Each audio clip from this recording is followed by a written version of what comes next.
No hay excusas para perdértelo. Te recuerdo que puedes sintonizar nuestra programación a través del canal 92 de Comcast, nuestra página web tva.vail.com y nuestra página de Facebook TVA Conexión Latina. Acompáñanos en esta nueva aventura llena de información y entretenimiento local. No te lo pierdas. You're watching K34QB, Vail, Colorado.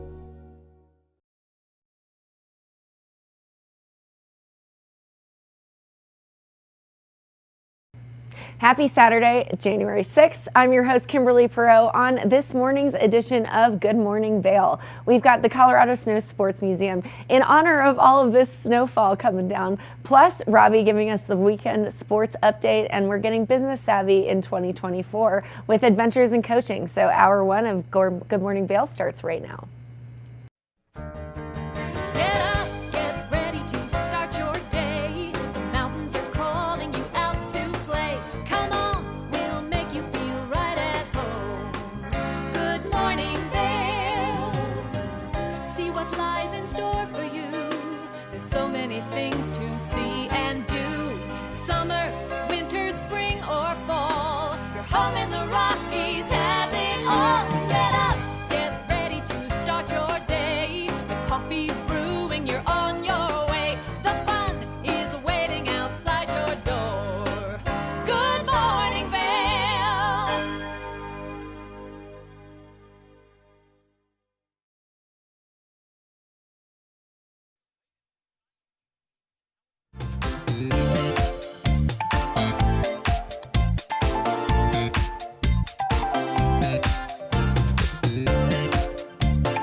Lions Head Jewelers Fossil and Mineral Gallery. Located in the heart of Lions Head Village for over a decade, our 4,000 square foot gallery boasts a one-of-a-kind experience that cannot be found anywhere else in Vail. We carry the most exquisite array of fine jewelry, high-end minerals, and museum-quality fossils. We invite you to come in and explore all the history and beauty that nature has to offer.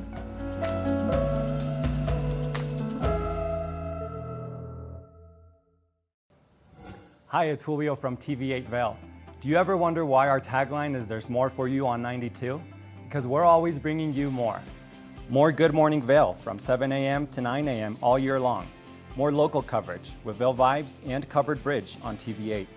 More opportunities to participate with new roundtable panels on Mountain Perspectives and our new Spanish programming block coming this fall. Find us on Comcast Xfinity Channel 92, on YouTube, or our website at tv8vail.com.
For TV8 in Vail, I'm Avisha Scarborough at the Gerald R. Ford Amphitheater. We'll see you next time. Hi friends, welcome to a little behind the scenes. I'm Avisha Scarborough, and I'm so excited to be part of the team at TV8 in Vail. I love the outdoor lifestyle here, I love the arts and culture, and I love being part of this community. My show is called Vail Vibes with Avisha, where I tell you about all the amazing activities going on here in Vail and surrounding areas all year round.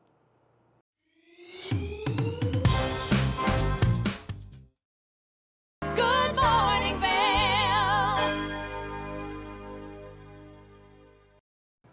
It's the weekend. We've got a lot coming up in the world of sports here locally and beyond. Robbie is giving us the update. Let's take a look.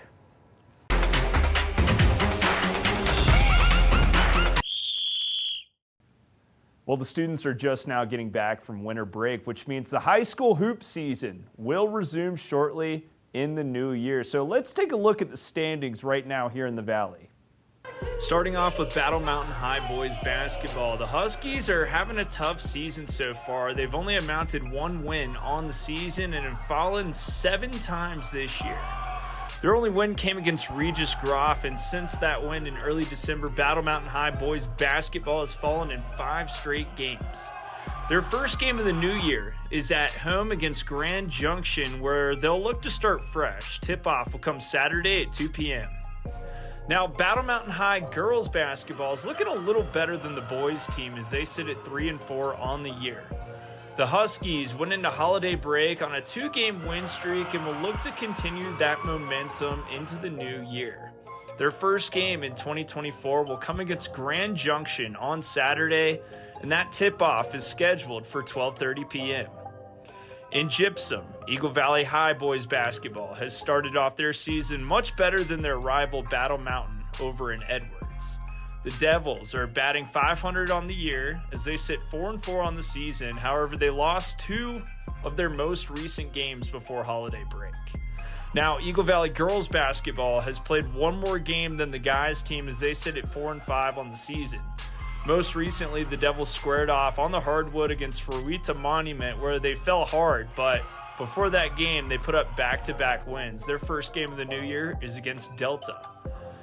The VMS boys basketball team has not played many games this year, but they maintain a winning record of 3-2 on the season. They last played in 2023 against Clear Creek, where they took a win, and it was their second win over the Gold Diggers this season. Vail Mountain School plays their first game of the new year against Cap Rock Academy.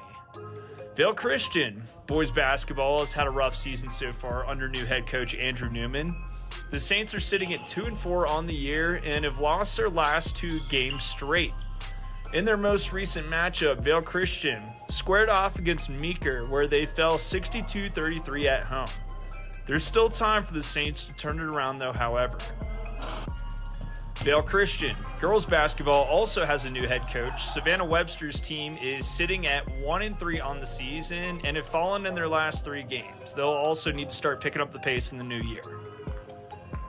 Now, as we just mentioned, Vail Christian boys basketball has a brand new head coach at the helm this season, and we talked with them. So take a look at our conversation with new head coach of Vail Christian boys basketball, Andrew Newman. So we're with the new head coach of Vail Christian basketball, Andrew Newman. And Coach, you got a new season in front of you. What's kind of the expectation there? Well, it's really hard to say right now. We're a very green, very young team, but we're super excited. A lot of great kids, a lot of work ethic going on, a lot of effort going in, so we'll see what happens. Okay, and I was telling you this earlier when we were chatting just a minute ago, but you know, you guys may be a newer team, but it seems like the chemistry is already there. Do you feel like you guys already kind of have that camaraderie on the team? Yeah, for sure. A couple of the seniors in particular are doing a great job leading us, so they're building that chemistry from the top down, and then the younger guys in each of those classes, there's a couple kids that are really leading their classes, so I'm really happy to see this early in the season, this kind of chemistry.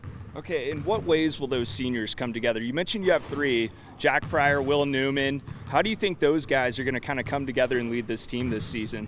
Well, they're going to have to really put in a lot of effort on the court, probably getting a lot of minutes out there. Hopefully everybody stays healthy, but it's more their leadership off the court that matters. They're doing a great job really leading these guys and building that chemistry, especially encouraging the younger guys. You know, when you're new to high school basketball or it's your first time on varsity, there's a lot you got to learn. There's a huge learning curve, and those guys are doing a great job encouraging the younger players. And you may be new to the head coaching role, taking over the helm of this Vail Christian program, but you're not new to the team by any standard. You've been here 2 years, got the torch passed over you from Coach Coombs. What was that moment like to be kind of handed the role of this program that's been successful in his 23 years here, to be that guy that he wanted to take over the helm? Yeah, that was a huge honor. Really grateful for everything that he's done for this school and for this program. I mean, like you said, 23 years, he's built a winning culture, a winning program, a great chemistry. We're going to be keeping a lot of the things that he did and just try to build on the great foundation he's already created. Okay, and you mentioned, not a lot's going to change. That winning culture is hopefully going to stick around too with you at the helm, but what things may change under your leadership? We're going to keep trying to maintain a pretty high tempo.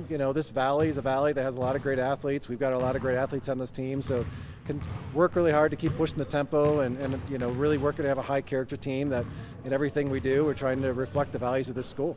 Okay, and you mentioned you got a scrimmage with Battle Mountain coming up. Obviously, that's an exhibition game against, another Valley team, so you probably want to do pretty well in that matchup, but what kind of makes that a good game from y'all, how you show up against Battle Mountain? Well, it's going to be interesting because we're only going to have about 6 practices with this green group of guys before we hit that scrimmage. So we're still learning each other's names, let alone all the offenses, defenses. So a lot of it's just going to be going out there and playing good basketball. It is fun, though, to be playing inter-valley teams. A lot of these guys play together in the off season, so they all know each other. And so what's really fun is those friendships, knowing the coaches, knowing the guys, the friendships off the court. And then you get on the court, all of a sudden, game's on. It's competition. And even though in a scrimmage, you're not supposed to keep score, I can promise you, every one of our guys, they're going to know the score in their own heads. So we'll have a good time.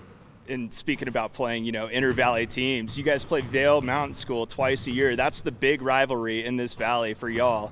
What's it going to be like, you think, just getting on the court as the head coach of this team and playing them this year for your first time at the helm? Yeah, this year we're going to be playing them at their gym. Their gym is always packed. It's a tight gym. It'll be a full house, I'm sure. And like you said, it's an in-valley competition, so this should be a really good time. It's going to be a tough game. They always play a tough game. They're a very well-coached team. They're very strategic in the way they play the game, so it's going to be a really tough game for sure.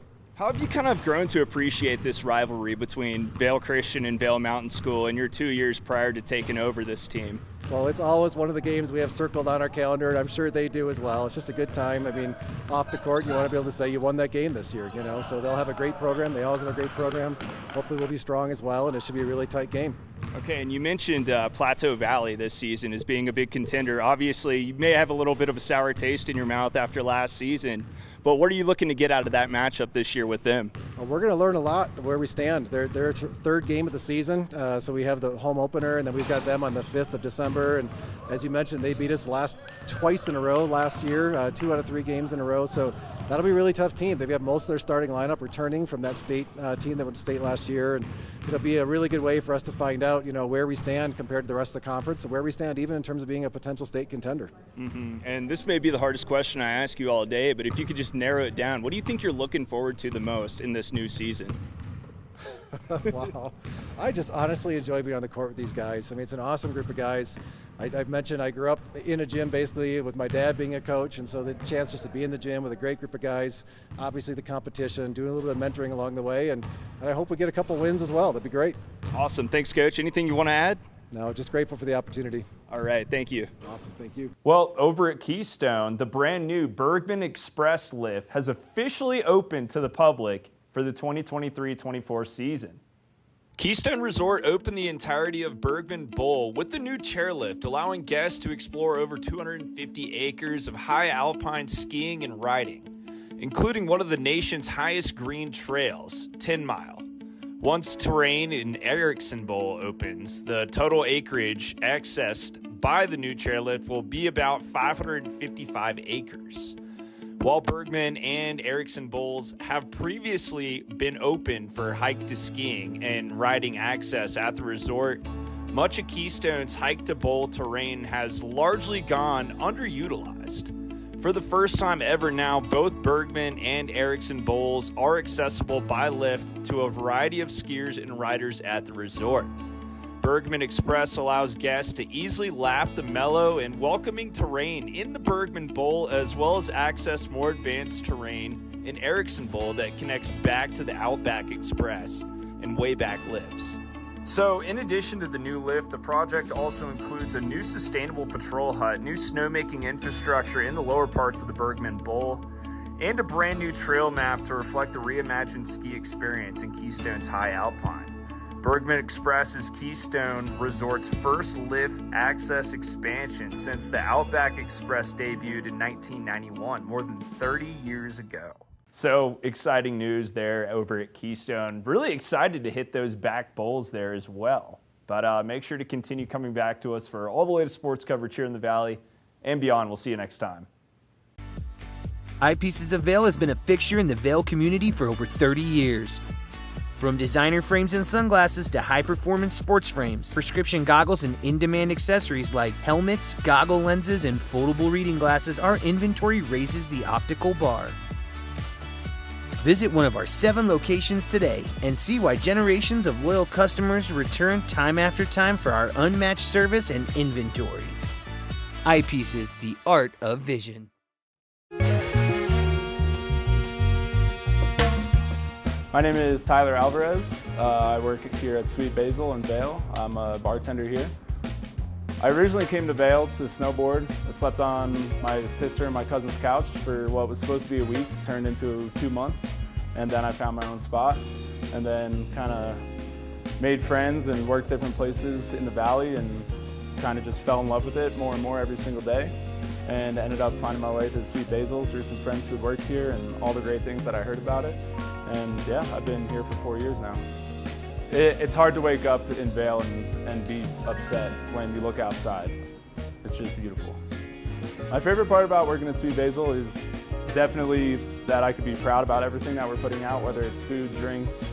We also get to be really creative here. The bartenders, the whole team here, we workshop our menus every season, so we'll start with a spirit or an ingredient, and then we get to be really creative and make a whole project of it. And then when we get the final product, it's a drink that we're all really proud of for the whole menu, and that's super fun, just being able to be creative and work with new things. And the most fun cocktails to make, though, are definitely the ones that we get to create from scratch.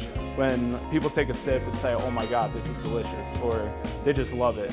And that's probably the most fun for me, the creativity behind it and making unique cocktails.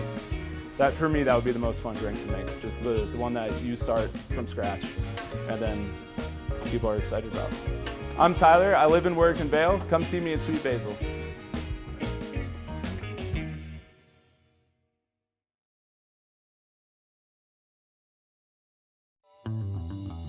Welcome aboard! Bobby Laurie and Nikki Noya have your ticket to everything you need for an on-the-go lifestyle. Grab your boarding pass. It's time to jet set. Good morning, Vail.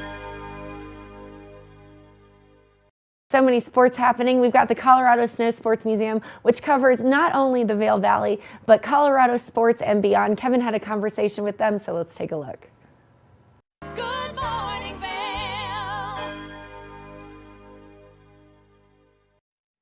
Welcome back to Good Morning Vail. There is so much to do in this beautiful valley, and if there is a hidden gem, it is the Colorado Snow Sports Museum. That's easy for you to say. I've got Ashley Carter sitting here with me today from the Colorado Snow Sports Museum. What an amazing place. Yep. And it is truly a hidden gem over there in Vail, right there in the parking structure. Yep. Nicely tucked in. Yeah. And there's always good activities. And history. I love the history. You take a walk down memory lane, everything from the 10th Mountain, which is how Vail got started, all the way through how technology has changed in both skis and snowboards and boots and bindings and poles. Yep. Everything. You're right. All of it. And a little smidge of Olympic stuff in there. Right, so right. You kind of see the history of the Olympics and what's going on. So what is going on? Because there's always something new happening. Yeah. Well, we were just talking about how we can't believe we're going into the new year. But with the new year, starting next month, we kick off our Through the Lens series, which is kind of our educational series where you go through the lens, dive a little deeper. We get to kick it off with a screening of film called Advice for Girls. It's a all-female cast and crew ski film. Has 3 generations of women in there talking about how we as women get to take up space in the industry, what that looks like, and it has women of all abilities, queer, disabilities, color, all of the spectrum. So I'm very excited that we get to show that there. We will also be showing later in January the Tragedy to Triumph, the Mountains in My Mind 2 film about destigmatizing, talking about mental health in the ski industry, and kind of going through the suicide belt of the Rockies and how professionals in the industry talk about it, up to just the locals, of the importance of it's fun and there's real life that's attached with it. So diving a little deeper into that. We also will be celebrating Jimmy Huga and Billy Kidd. They were the first men from America to win Olympic medals in alpine skiing, and this will celebrate the 60th anniversary of that. And we're actually hosting that at the Sebastian because we think it'll be a rather large event. That'll be really exciting. Nice. Plus lots of other educational things. I think we go all the way through like the middle of March, talking about different ski resorts and getting into kind of thinking about summer and all the hiking and the mountains around us and lakes and all the science stuff behind that and the excitement of it. Right, and you just kind of struck a good curiosity with me, because every time we talk about things, especially as it's attached to the museum and it's attached to this Vail Valley, it's really about diversity, because there is diversity in participation on what sports we have from all ends of the spectrum, and then from what types of sports are participated in here in the valley. Like you said, hiking, biking, and then we get into the skiing and the snowboarding. That Through the Lens series is just, it's enriching and inspiring at the same time. And then we get into everything. You talk about the inductees into the Hall of Fame and what goes on, and I believe that's in August. And the inductees go into the Hall of Fame. But so much to see there in the museum, and a gift shop. Yeah, we do have a great gift shop. We really do. We were hit really hard for Christmas shopping, which is great. The good thing is the museum is a free admission. The gift shop, we're a non-for-profit, so the sales just keep the museum going. So you can feel good about kind of shopping local and keeping that going. It's great. A couple of things else coming up. You talked about history. We do history tours. So every Tuesday and Thursday at 11 a.m. now. It's about an hour and 15 in total. You start at the museum, and our tour guide actually walks you through Vail Village, tells you everything from before even the ranching families were here and all of that, up till how we got to where we are now. We have locals that go on that tour, and they learn something every time. So no matter if you're a local or visiting, you will find something very interesting, and the stories, you won't find them anywhere else, I'll tell you that. See, there's on the screen right now, you see someone standing by, and everybody goes, oh, that's the 10th Mountain statue.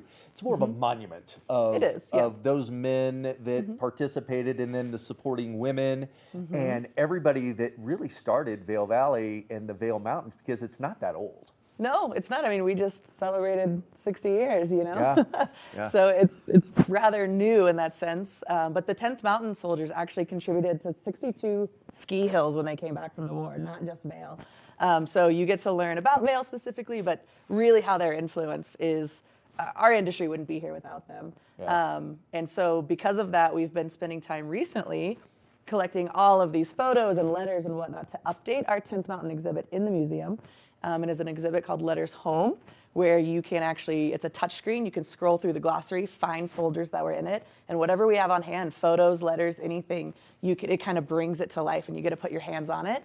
And the grand opening of that really is going to be January 12th in the evening. So come join us for that. It'll be exciting. And there's so much history. It's way too much for one show to really get into. So I encourage everybody, go into the museum, take a walk through, look at Camp Hale. There's actually the original wood from some of the huts that they lived in while they were training. But the history is unbelievable when you learn about Riva Ridge, and I don't want to get into it all, but World War II and everything that the 10th Mountain Division did. Yeah, it's amazing. And there will be the Legacy Day parades that the resort puts on, and we coincide with that a lot of times. And we will have a speaker in our Through the Lens series talking about Camp Hale, because there was a book that came out recently that's the images of Camp Hale from beginning to end, and we have the two authors coming to talk about that. That is so cool. Yeah. Can't wait for that. Good. A lot of stuff. So where do you get the inspiration towards some of the series that you're hosting there in the museum? You know, it's kind of a mix of just all the buzz that's been going around. Some people reach out to us. We look into, obviously the history, anniversaries, certain years, different exciting things coming out. I mean, Camp Hale, obviously, it got dedicated a year ago. So that's kind of, people are very interested in that more than they used to be. Yeah, it's kind of we have a small team and we all have different passions, so we all bring to the table what we think would be worth putting in there.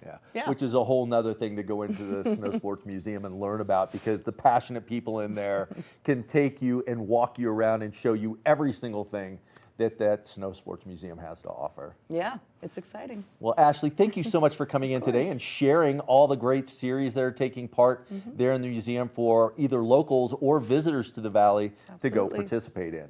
So get out there. If you're visiting to the Vail Valley, get in there, check it out. It's tucked away in the parking structure right there in Vail Village, and admission is free, so there's no excuse not to go. Exactly. All right, we'll be back soon with more Good Morning Vail. Good morning, Vail.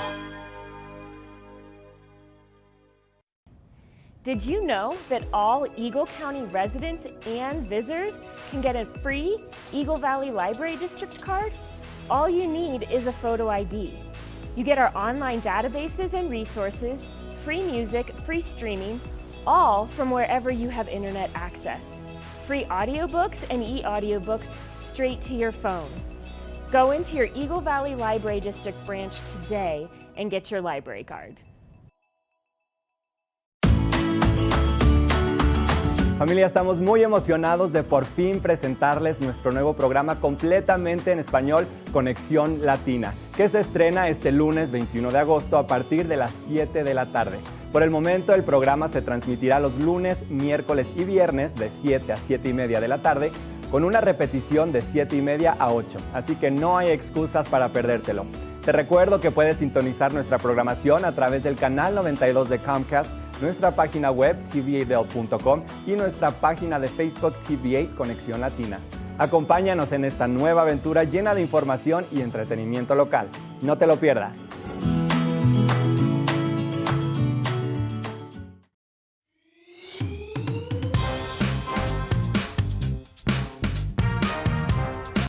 Well, Archer and I are going to get headed on further down the trail, but I hope you'll catch up with us a little bit later.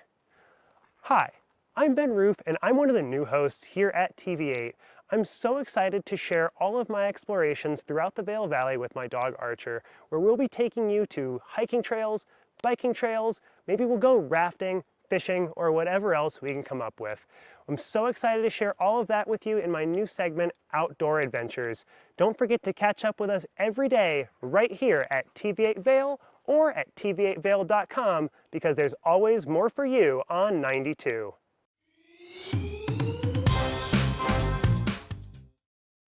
Do you have an interesting hobby or skill you'd like to share for Vail Valley?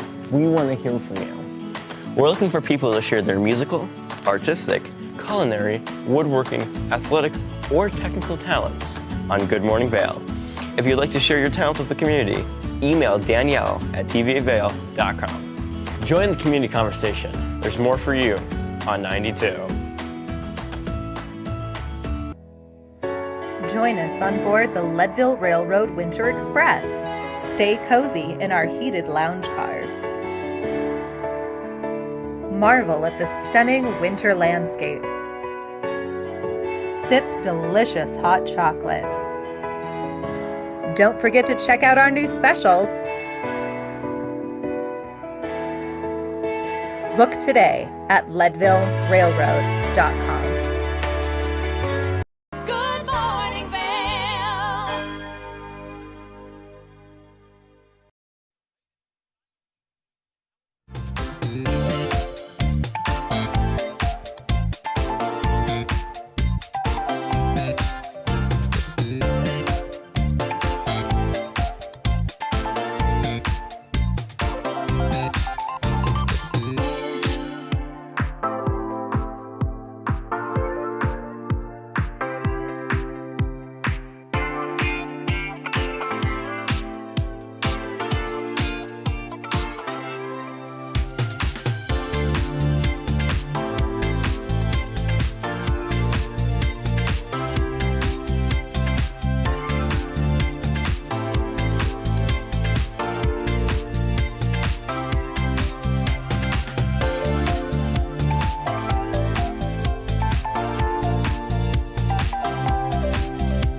It's the beginning of 2024, the beginning of a fresh start. If you are looking to form some strategy and wondering what to do with your life, we have the Adventures and Coaching series. This is the first part where you learn all about what coaching can do for you. Let's take a look.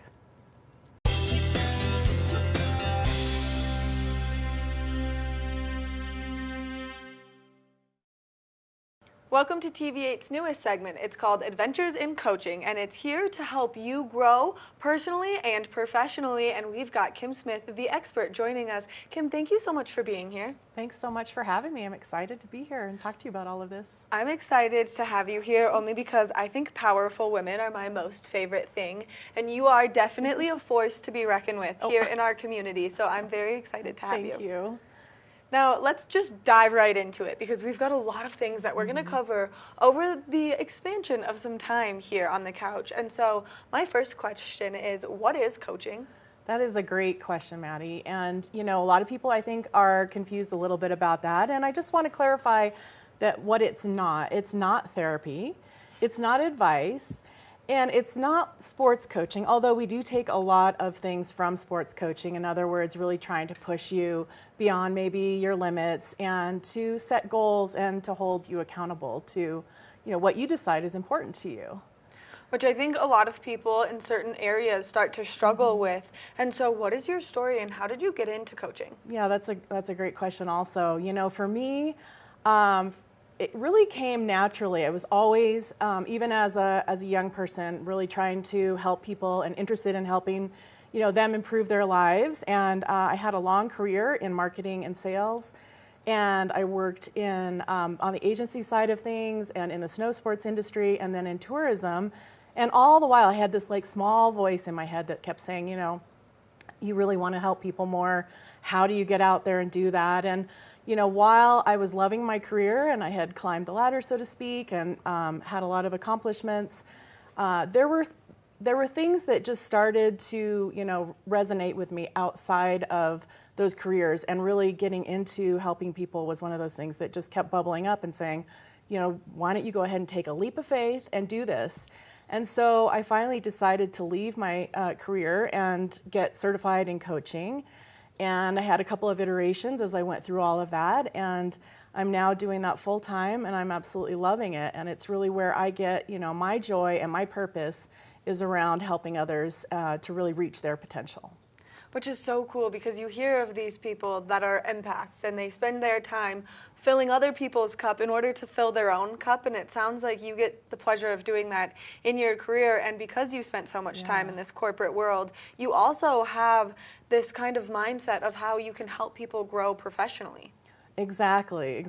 And yes, it does fill my cup helping others and seeing their process and witnessing change and helping to empower people and enable people to do that is just huge. And I really focus on people working on their careers and with leaders within businesses and teams within businesses themselves, and working with trying to really identify, you know, what that person's purpose is, or a team purpose, and finding out the ways to get there, as well as removing roadblocks that might be getting in the way of their success. I think it's so important that people take the time to realize that they need that little bit of extra motivation, and this coaching is something that can help them successfully push themselves through that almost like writer's block that we come across in our lives and in our careers. And so you've been doing this for quite some time. What are some of the challenges that you've heard clients complain about? And that's, I love what you said, that analogy.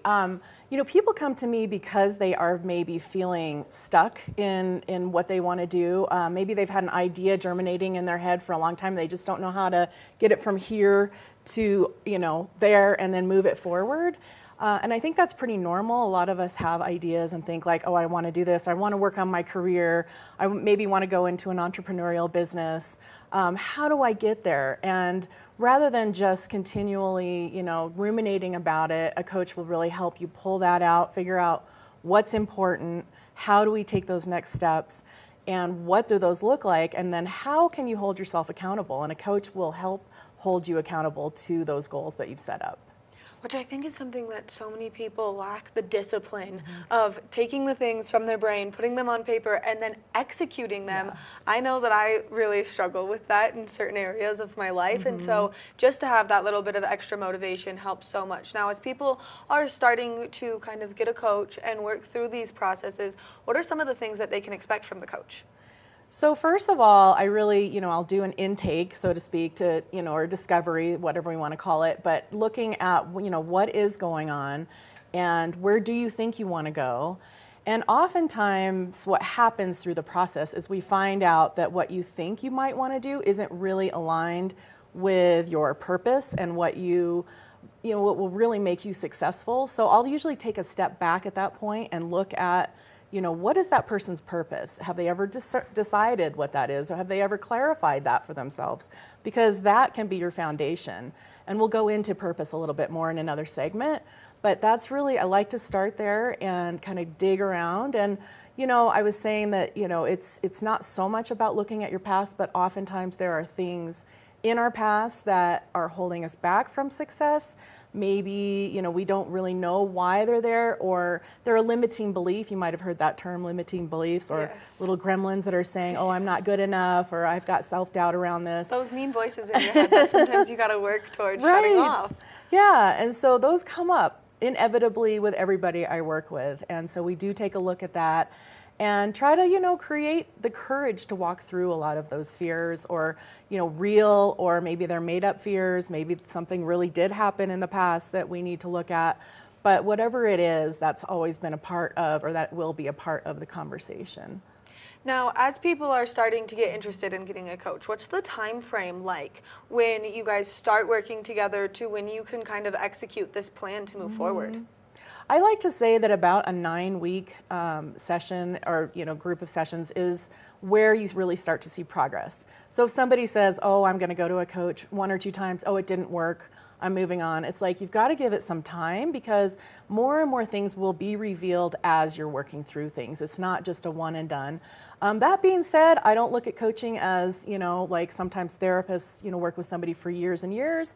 This is more short term. We want to try to get those results and move you forward quickly.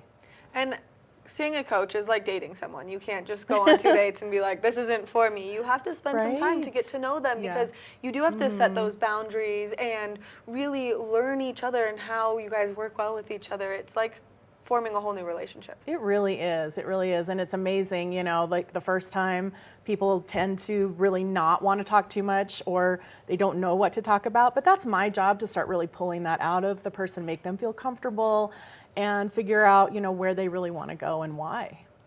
Now, as you are bringing in new clients, who is it that you work with?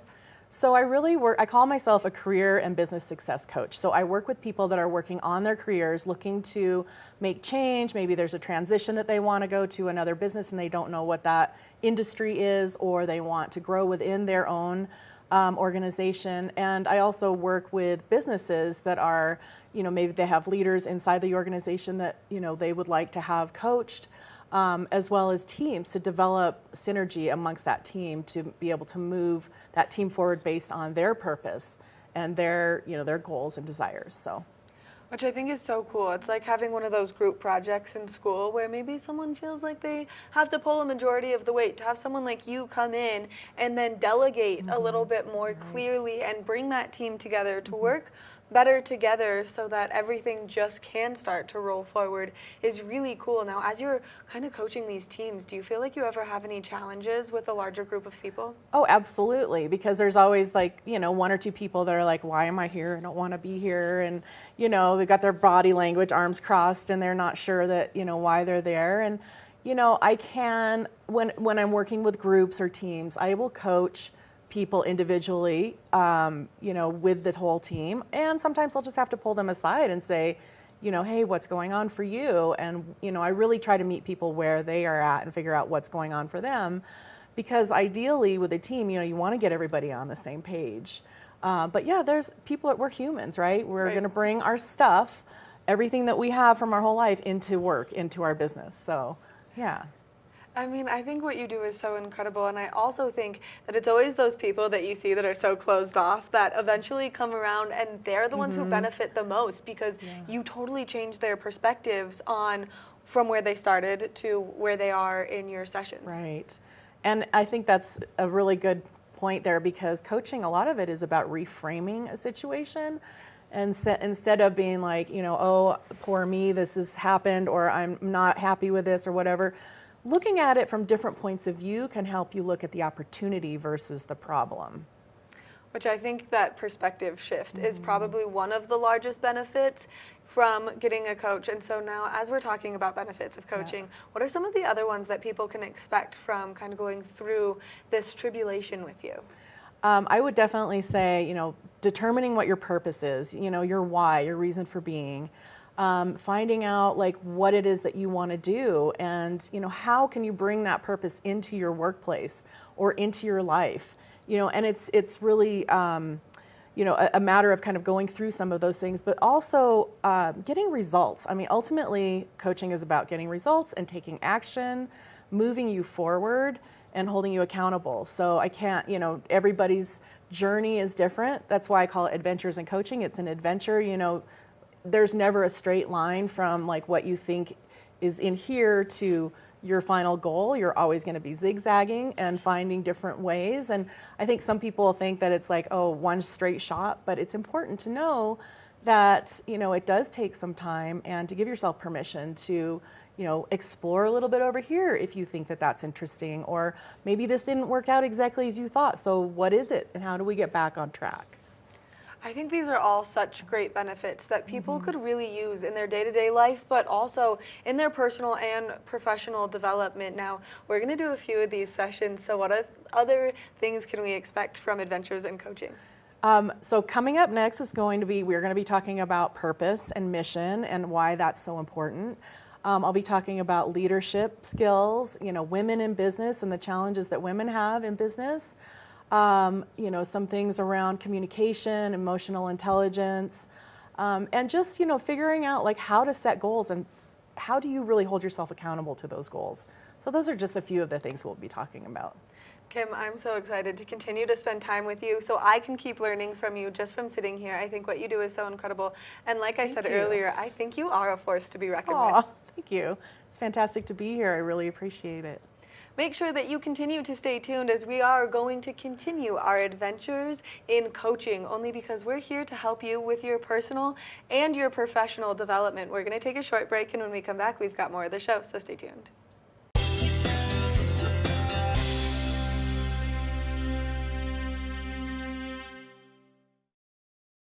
Good morning, Vail.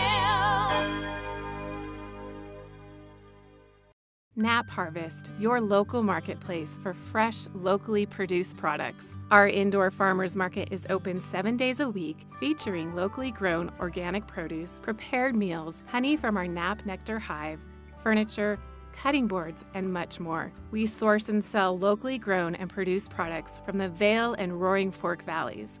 Visit us at our new location in Eagle Ranch, 717 Sylvan Lake Road, next door to Color Coffee Roasters. Coming up this season on Ready, Set, Renovate, real homeowners tackle really big renos. Welcome to the ugliest house in the neighborhood.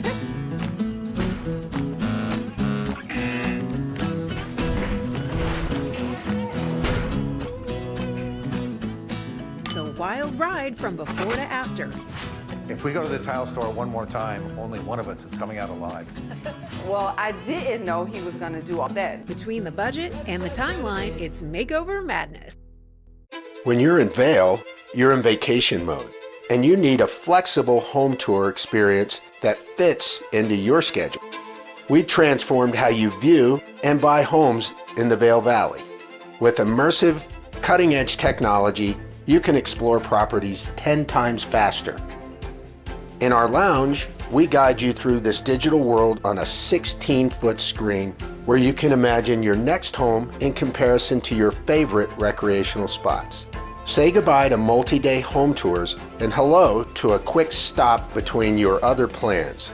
That's the power of the immersion theater. At Revival Boutique Med Spa, we take an integrative and holistic approach to skincare, focusing on the bigger picture when treating our clients. We use only result-driven and science-based products that contain clean, organic, wildcrafted, and research-based ingredients. From injectables, facials, to body contouring, we offer anything related to looking your best self. Find us in the Riverwalk in Edwards. For a complete list of services, visit us online at revivalvail.com. Follow us on Instagram at Revival Vail Valley. Fall in love with your skin again. There's lots to love at Revival. Mind, body, beauty. I'm Amy Goodman, host of Democracy Now! Our independent news hour offers diverse perspectives and unique opinions, often unheard in the mainstream media, live as the news unfolds.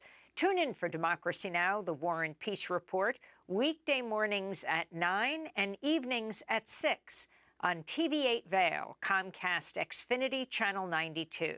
There's more for you on Channel 92.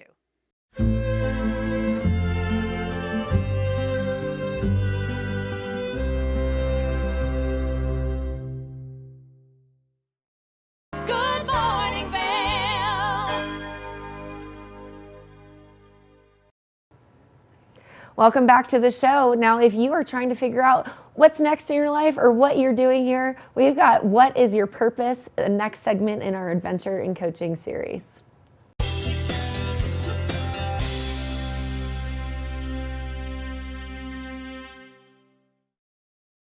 Welcome back to the show. We recently just introduced you to a new segment called Adventures in Coaching. And now we've got Kim Smith joining me on the couch yet again. She is a wonderful business and career coach to help you further your progression throughout your career and your life. And now we're going to talk all things purpose because it's something that's super important. Good morning, Kim. Good morning. Thanks for having me. Thanks for coming back. I'm like totally nerding out about everything that you're saying, only because I think it's so important that people learn all of these lessons that you've been giving us. Yeah, it really is a great way to really move your life forward and to think about, what is your purpose, which is what we're going to be talking about today. It's so foundational to your success. And so let's talk about the concept of this life and business purpose that we are going to be talking about. Okay, great. And so like what I was saying, it's so important to have a foundation and to understand what your purpose is, because so many of us walk through life not really knowing like what makes us tick, maybe what is our calling, so to speak. And a lot of times we run into trouble when we don't really know what that is, because all of a sudden maybe you've been working for many years in a career, maybe you're just starting out and you're like, this doesn't feel right, this doesn't really fit. It's something I thought I was supposed to do, but it just doesn't really seem to fit. So when I start working with people, we say, I ask them like, hey, have you ever thought about what your purpose is? And they're like, well, what does that mean? And, it really is taking a look at, what is your reason for being? What is your why, so to speak? And we'll go into a little bit more about, how you develop that. Now, as we're talking about purpose, everyone thinks about it kind of differently, and it's one of those topics that's so broad and so expansive. And so why is it important for people to find their purpose? That way they can drive themselves forward in their career. It is so important because it really means that you're digging kind of deep into understanding what makes you tick and what is going to make you happy. And it doesn't mean that, you have a career that is maybe exactly that purpose. It's not so much what you do, it's your why and why are you doing it. And that comes before what you do. Now you can incorporate your purpose into your career. It can be a direct incorporation. Like for me, for example, mine is to help people to reach their potential and their success, right?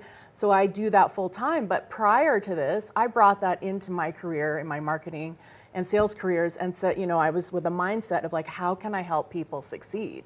So it doesn't have to be a direct one-to-one correlation, but it's really important to be clear on what it is and why you're doing it so that you can use it almost as a guidepost or a North Star, so to speak, when you're making a big decision. Now, as people are at home listening, because you've definitely got me thinking about what my purpose is, how can they start to find and develop their purpose? So it's really a combination of values, passions, and strengths. And what I mean by values are not necessarily like your moral values, but what makes you happy? What's important to you? Could it be connecting with people? Could it be achieving things, risk-taking, adventure? honor, justice, those kinds of things. And I've got a huge list of those things that we go through when you're working with me in terms of defining like what those values are. And it's also important to look at what your passions are. You know, what is it when you're doing it that you forget everything around you? You know, you get lost in what you're doing. And if you can tap into that feeling and bring that into your purpose, you know, think about what it is that you're doing when that happens. That's also a really key point of like determining your purpose. And then of course your strengths, if there's something that you're really good at. Are you good at writing? Are you good at speaking? Are you good at math, science, whatever? You know, what is it that you're good at? You may not even be doing that in your current role right now, but like consider that, because that all kind of goes into the mix of determining what your purpose is. Which I think is so cool. Even to hear you talk about it, you can see that you are passionate about what you do. Yeah. But we talked about it in the last one where this fills your cup helping other people. So then it brings that aspect of passion into it, which is how you know you're in the right spot. You found your purpose, not only personally, but when it comes to your career as well. And that's such a unique opportunity and experience for people to sit down, think about it, and have someone guide them through it, because this is something I have personally never thought about. Yeah. Oh, that's interesting. We'll have to talk about that. I know. Now I'm gonna like sit down and have you coach me, just so that I can develop my purpose. And it's those aha moments when somebody, you know, suddenly realizes that like, oh my gosh, I haven't thought of this. Here's an opportunity for me to really define my life and determine what direction I really truly want to go in and what's going to, you know, fit for, you know, my passions and my values and my purpose. What is that fit? And so once you've helped people find their purpose, how do you guys determine if they are living in alignment with their purpose or not? So that is a great question, and I like to use the analogy of like being in a little boat riding down the river. If you guys can imagine, we do a lot of, you know, river sports up here. You're in a boat. You know, you hit the side sometimes, and sometimes you go into a little eddy, and maybe there's some rapids, and occasionally you might get thrown out of that boat. But generally you get back on, you're having fun, and things are going. But when you're not living your purpose, I mean, that is when you're in flow, right? So, but when you're not living your purpose, it probably feels like you're trying to paddle upstream, and you're going up and hard, you know, you're getting more and more tired. And that's how, you know, it works in life. You may experience, you know, burnout in your job, or just like frustration and not feeling like things are fitting. And so that's how I like to use that analogy, just to sort of like do that sanity check. Am I living my purpose or not? Which I think is something that a lot of people let go by the wayside here, because we do live this like extravagant lifestyle of being outside and doing these recreational sports that we know and we love, and we're soaking up the sunshine, and we're skiing, and we're snowboarding, and we're river rafting, and we're hiking, and we're doing all of these things that help us personally stay sane. But when you transform that into your career, it totally can make a difference, because it can help with your mental health stability, like you said. It can help avoid burnout, and it can lower your stress levels incredibly. Yes, extremely. And I also think it's really important, because if you have a major decision to make in your life, maybe it's a career change or you're wanting to move, it's a really great way to sort of like measure up, like, is this decision I'm going to make aligned with my purpose? And if it's not, you know, you should really think about, you know, what else you might want to be doing. Now, as people are listening, because I've been listening this whole time, and they're looking for those specific next steps to start finding their purpose, where do you start?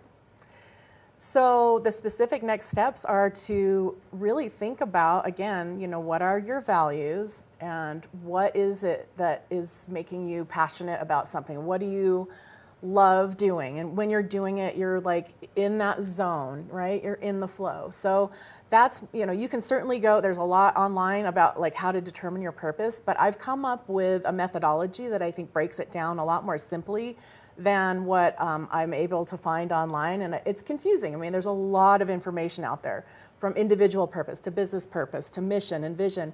And I will talk about mission and vision down the road, but, you know, getting clear on your purpose is really important. And then you said that magic word right there, flow, because once you get your brain to that flow state, and it's easy for you to get up, know what you're doing, be successful in what you're doing, but also not be so overwhelmed that you are experiencing that burnout, your life becomes transformed for the better. Yes, that's certainly the hope, right? And the reason for doing this is to get people to a place where they're happy and they feel empowered and that they know where they want to go with their lives. Now, what is one of the biggest benefits people will see as they start to develop their purpose and kind of define it a little bit better? Really, it is about being clear about where you're going and what you want to do. I mean, it's pretty simple, right? You know, taking that and what do you feel when you are living on purpose? And then, you know, how do you align it with your life? That's the next step, is to kind of look at, okay, I've got my purpose figured out. How do I incorporate that into my life? And it doesn't have to be, like I said, a one-to-one exact, you know, this is my purpose and therefore I'm going to only do this. But how do you bring it into your life, into your relationships, with your family, your coworkers, your work? You know, it really is an umbrella that goes over everything that you're doing. Which I think is one of the most fascinating parts for me, just to hear you talk about this, but then know your story of you finding that purpose throughout your career and succeeding very well in this marketing career that you had for so long, but realizing you wanted more and you wanted to bring these two together, and now you have the opportunity to do both. So I have a couple more questions for you, but one of them is, if someone is at home listening to this and they're like, wow, I feel like I could develop so much by having some one-on-one time with Kim, what's the best way for them to get in contact with you, to book you as their coach? Thank you for asking. You can go to my website, which is adventuresandcoaching.com, or reach me at kim@adventuresandcoaching.com. It's pretty straightforward. Just reach out to me. I'd be happy to talk to you. There's also a little form on my website that tells me a little bit more about you before we talk. And I set up initial calls just to kind of do a little discovery and see if it might be a good fit for both of us. It is important that you make sure that you guys click well together. Now, we're going to continue to do these sessions where you can not only help us critically think about maybe our purpose or where we want to grow professionally or personally, or just really to define what we think we should be doing. So what are some of the other great topics we're going to be covering? So we're going to be talking about some women in business issues because I am currently holding a Women in Business series through the Vail Valley Partnership. And that's been really enlightening for me to be able to work with a lot of women in the Valley and talk about, you know, what are the challenges here. So I'll be talking about that, leadership, communication skills. I am going to be doing a segment on business coaching and what that looks like. And so, you know, the topics are endless. And if there's anything that you guys want to hear from me about, please let Maddie know here and we'll go from there. Kim, thank you so much for taking the time to chat with me, giving all of us this great information. You've definitely got me critically thinking about where I want to go and what my purpose is. And I think that's one of the coolest parts about you taking these next steps with people to just help them grow. Yeah, thanks so much. It's been fantastic spending time with you, and I love talking about this, and I'm super excited to be part of the Vail Valley and the business community here, and look forward to coming back again soon. Kim, again, thank you so much for being here. Make sure that you continue to stay tuned, as we are going to continue to dive deeper in this Adventures in Coaching, only because it can help you in so many ways grow better than you knew possible. And defining your purpose is one of those very first steps. We're going to take a short break, and when we come back, we've got more of the show, so stay tuned.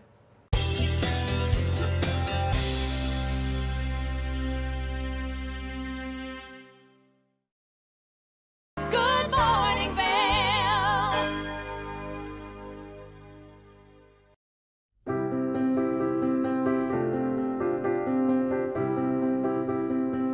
Hi, I'm Ben Belgrad, and I'm the owner of Drinking Vessels here at Bat Country Studios in Minturn. And I've been in the Valley for 7 years. I moved to the Valley because a friend helped me to get my vision off the ground, building my glass studio here, and being so close to snowboarding. So here at the studio, we're acting as a broker for 50 to 100 artists from around the country. We also offer glassblowing classes, and we bring many artists from around the country here to be able to work and create art collaboratively and be so close to skiing and all the activities we have here in the Valley. Here at Drinking Vessels, we specialize in handmade glass drinkware from artists around the country and around the world. Some of these are produced as more of an item you could get in sets and kind of get different color options as time goes on. And some of these are completely one of a kind and really high-end art that's unlike anything people have seen before. While I'm an artist myself here at the studio, I'm representing between 50 and 100 other artists from around the country. And most of these artists are able to spend most of their time working on their art while we help handle their marketing and their sales and the distribution and representation, allowing them more time to focus on their art. That's really my privilege in running this business, is creating that support and providing that platform for this big group of artists that are part of a movement that's very important to me.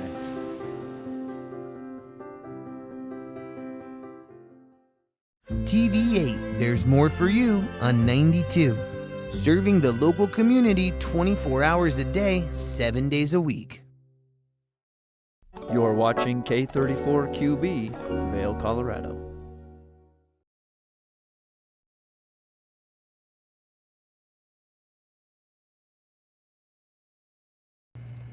We're at the top of the 8 o'clock hour here. Thanks for joining. I'm your host, Kimberly Perot. In this second hour, we are really setting our strategic goals for this next year. We've got the series of adventures in coaching to get you through it and help guide you along the way. Hour 2 of Good Morning Vail starts right now.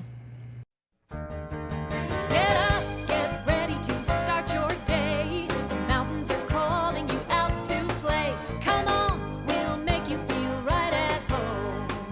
Good morning, Vail. See what lies in store for you. There's so many things to see and do. Summer, winter, spring, or fall. Your home in the Rockies has it all. So get up, get ready to start your day. The coffee's brewing, you're on your way. The fun is waiting outside your door. Good morning, Vail.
Good morning, Vail. Do you have an interesting hobby or skill you'd like to share for Vail Valley? We want to hear from you. We're looking for people to share their musical, artistic, culinary, woodworking, athletic, or technical talents on Good Morning Vail. If you'd like to share your talents with the community, email Danielle at tvavail.com. Join the community conversation. There's more for you on 92. Did you know that all Eagle County residents and visitors can get a free Eagle Valley Library District card? All you need is a photo ID. You get our online databases and resources, free music, free streaming, all from wherever you have internet access. Free audiobooks and e-audiobooks straight to your phone. Go into your Eagle Valley Library District branch today and get your library card.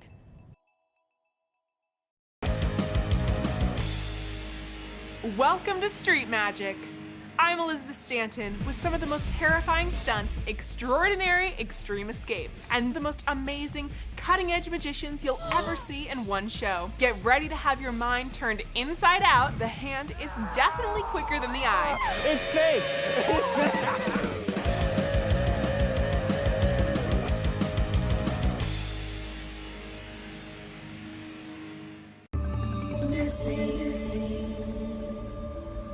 More than ever, kids need information to help them better understand their surroundings and to better protect themselves.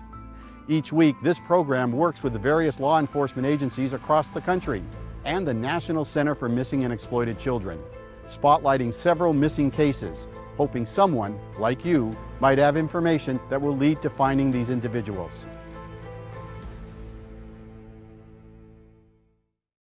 When you're in Vail, you're in vacation mode, and you need a flexible home tour experience that fits into your schedule. We've transformed how you view and buy homes in the Vail Valley. With immersive, cutting-edge technology, you can explore properties 10 times faster. In our lounge, we guide you through this digital world on a 16-foot screen where you can imagine your next home in comparison to your favorite recreational spots. Say goodbye to multi-day home tours and hello to a quick stop between your other plans. That's the power of the immersion theater.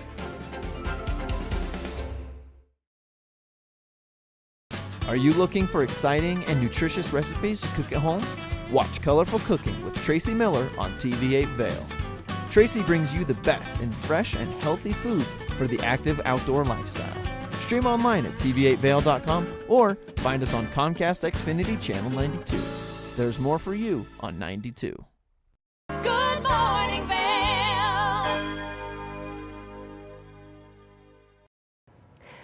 A new year, new you, that means that there has to be some change. We've got a way to navigate through those changes as you watch our next segment on Adventures in Coaching.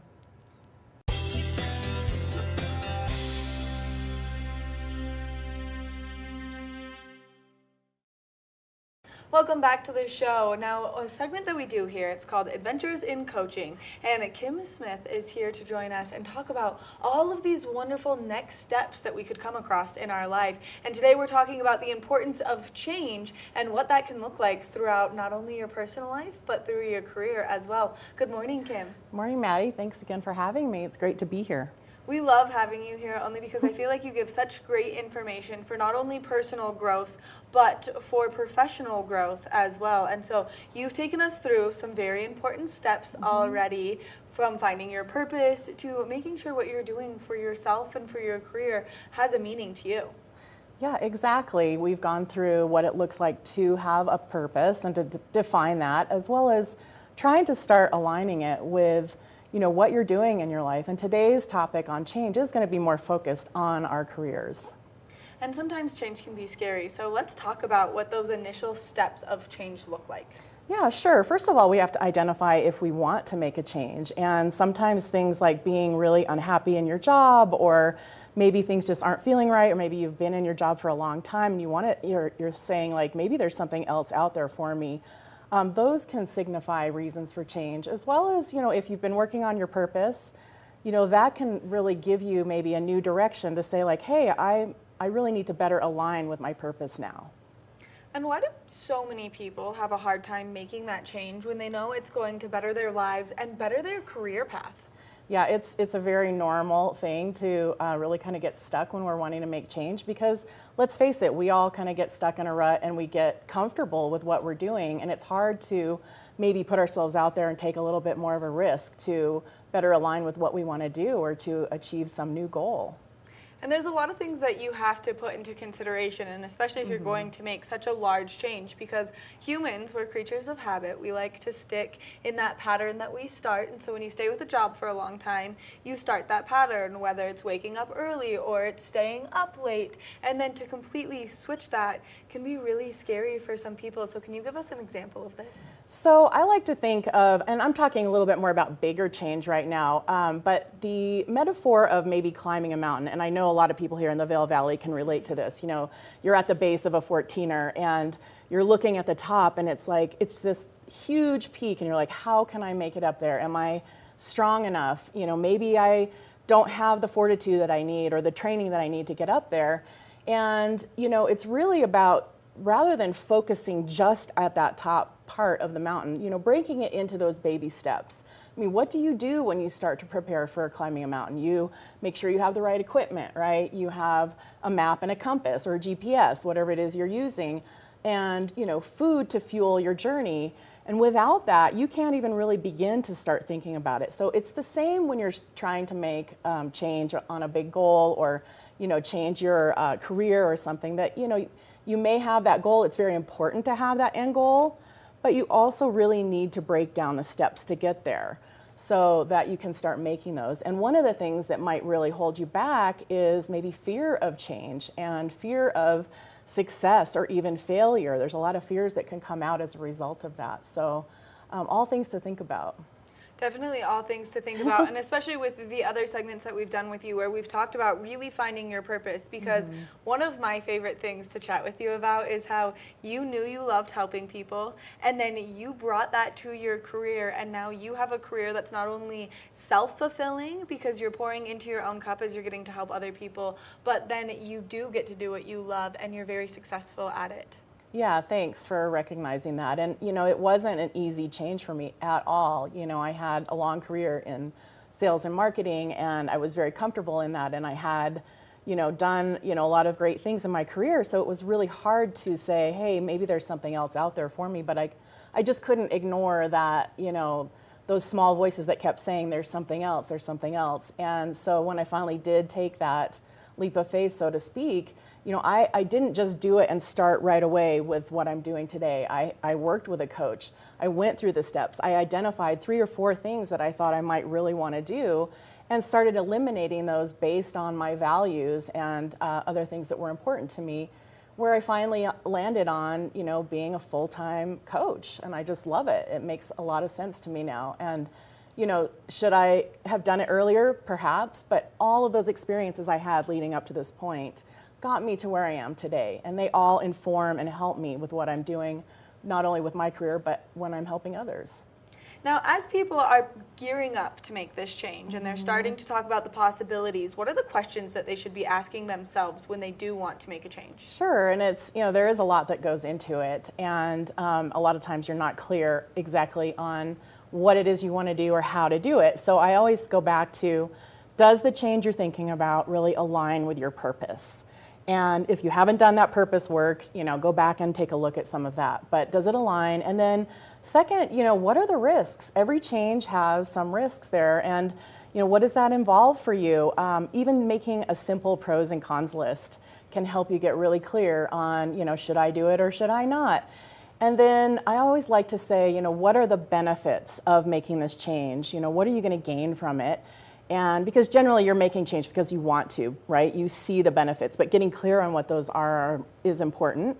But also, you know, what are the costs of maybe not making the change? Like if you're hesitant, like, you know, if I'm going to make the change or if I'm not going to make the change, you know, what is it going to cost me emotionally, basically, maybe monetarily? But also, and then I finally say, you know, run the numbers, you know, take a look at the finances. What is it going to cost you to make a change? And maybe it's you know, a promotion where you're making more money. So that's kind of a no-brainer. But sometimes when we're thinking about making really different, you know, changes where we want to go a different direction, it might mean looking at the numbers and looking at a different type of salary for a while. And, you know, what is that going to look like for you?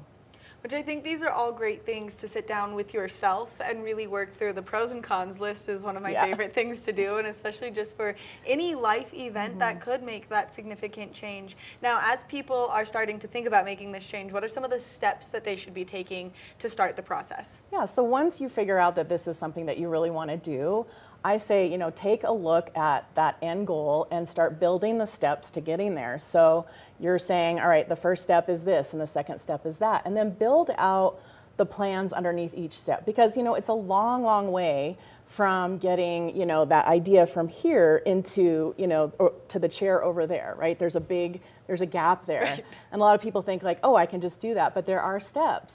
And making sense of those steps and being clear on them, and even taking some of those baby steps just to see what you can start, like if you can start some momentum and generating some movement there. Now, you're a fantastic coach and you do this for a living. So why is it so important when people are making these changes that they come and seek advice from a coach like you? Yeah, I mean, certainly anybody can, you know, do this on their own. But what I have found, and with people I work with, is that they get stuck, right? And they're having a hard time moving forward. And maybe it's, you know, for a number of reasons, but a lot of it is like maybe we don't know exactly how to get there and they need some help and support to develop that plan. But also the other piece of it is we often get stuck because of our limiting beliefs and not believing that we can actually do what we're setting out to do. And so that's where a coach can really help you to identify not only the plan and build that out and hold you accountable to those steps, but find out what those limiting beliefs are. And as we're talking about this plan and building out these steps, what does the process of coming and working with you in this kind of moment in your life look like? You know, we really start out with asking about do you know what your purpose is, and what is the plan that you're thinking of, and then I go through an evaluation to take a look at the pros and cons and what it might be that you're thinking about, and having you look at the finances. I can't tell you how many times I work with people and I say, well, what do you think you can earn doing this, or what do you think it's going to look like if you decide to do that? And they're just really more going on their gut feeling, which is great, and I love that. But let's take a look and say, what is it going to cost? What does this change mean for you financially? Now, Kim, if people are interested in working with you to have you help them make these changes, what's the best way for them to get in contact? So either go to my website, adventuresandcoaching.com, or email me directly at kim@adventuresandcoaching.com. Kim, thank you so much for taking the time to chat with us, giving us all this great information, and you never know how much this little piece could help someone make that life change that they need. Yeah, thank you. Make sure that you check out Adventures in Coaching if you are looking to make one of these big changes and you're struggling to get from here to the chair, because that little push can definitely help you. We're going to take a short break, and when we come back, we've got more of the show, so stay tuned.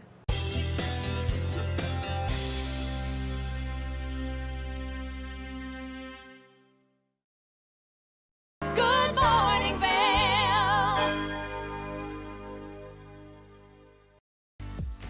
Eyepieces of Vail has been a fixture in the Vail community for over 30 years. From designer frames and sunglasses to high-performance sports frames, prescription goggles, and in-demand accessories like helmets, goggle lenses, and foldable reading glasses, our inventory raises the optical bar.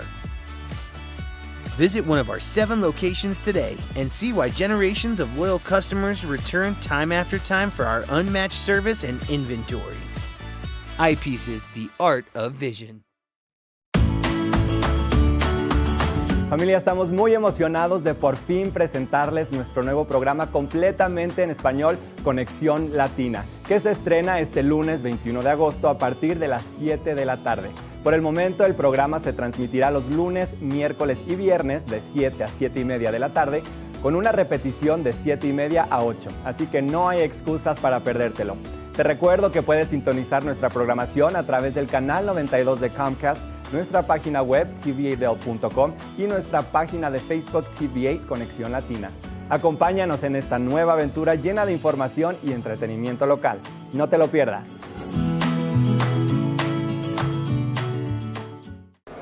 It's the fastest half hour in television. Toyota's Race Week takes you inside the high-speed world of NASCAR. Go behind the scenes for a look into the high adrenaline world of motorsports and hear from your favorite drivers as they discuss the drive to a championship. If you love NASCAR, you won't want to miss Toyota's Race Week.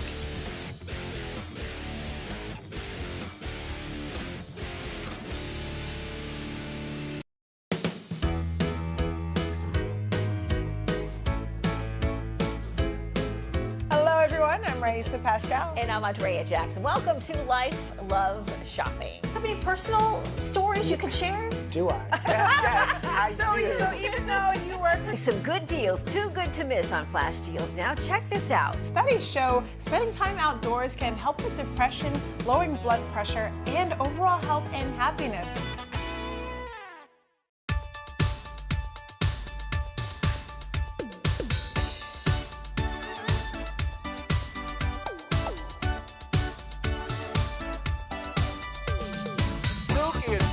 Show. We are feeling good today. Great show on the way. Absolutely. Welcome to our show. I'm Suki. I'm Scott. And we are feeling good today. You know why? Because we had a great show.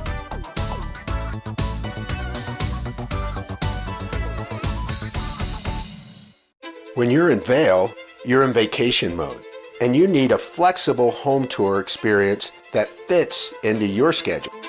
We've transformed how you view and buy homes in the Vail Valley.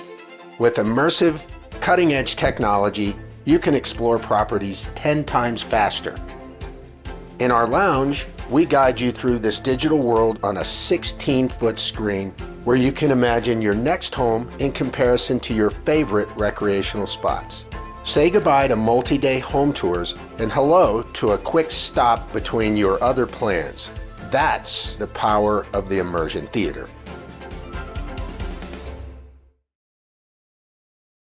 Good morning, Vail.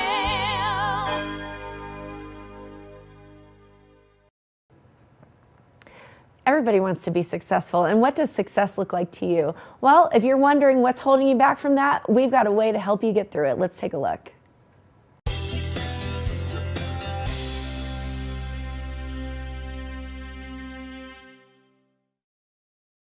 Adventures in Coaching is a segment that we love to do here to maybe help you get inspired to maybe change careers or maybe to just find those little differences that you need in your life to better your life. And I'm here with Kim Smith, who's going to give us some more information. Now, in the last session, we talked about kind of the struggles of making changes when it comes to your career. And now we're going to start to talk about what could be holding you back from success. Kim, thank you so much for being here. It's great to be here again, Maddie. Thank you. We love to have the opportunity to chat with you, only because you have so many fantastic ideas and so many stepping stones to help people find maybe that next path in their life. And so we talked a lot about what it's like to make a change. Now, why can people get stuck in a little rut when they're going to make a change?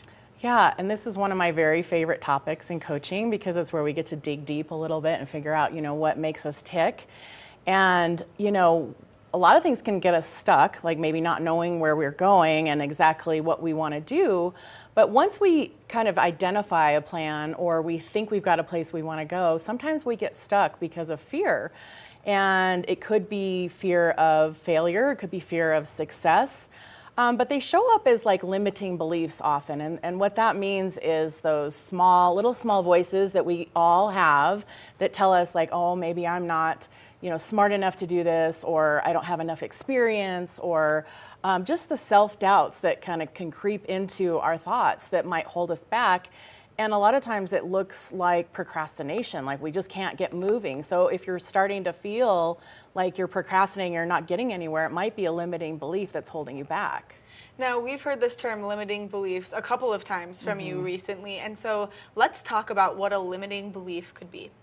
So like I was talking about, it could be something that, is that small voice that shows up, but it's really about identifying those and where they come from. And, good news is we all have them. Everybody has limiting beliefs. It's not, something that's very unique. And we get them from life experiences. They can have cropped up because of something that happened in childhood or in the workplace, or maybe the teacher told you something that hurt your feelings, or something, but somehow it's gotten exaggerated over time and it's manifesting in our adult lives in ways that may not serve us anymore.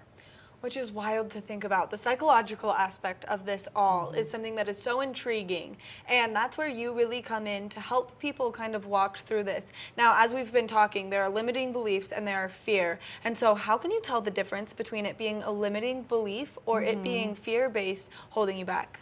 I think they're very similar, so it's a little bit hard to describe, but the fears are really driving those limiting beliefs. And those fears are sort of underneath those. So, that fear of, you want to drill down and figure out what that fear is so that you can see why that limiting belief is holding you back. So is it fear of success? Is it fear of failure? Is it fear of being judged and criticized? That's a really big one when people start taking that, new path forward and they're worried about, oh my gosh, what are my parents going to think of me? What are my friends? What's society going to think of me, doing something different? So those fears really underlie and drive those limiting beliefs.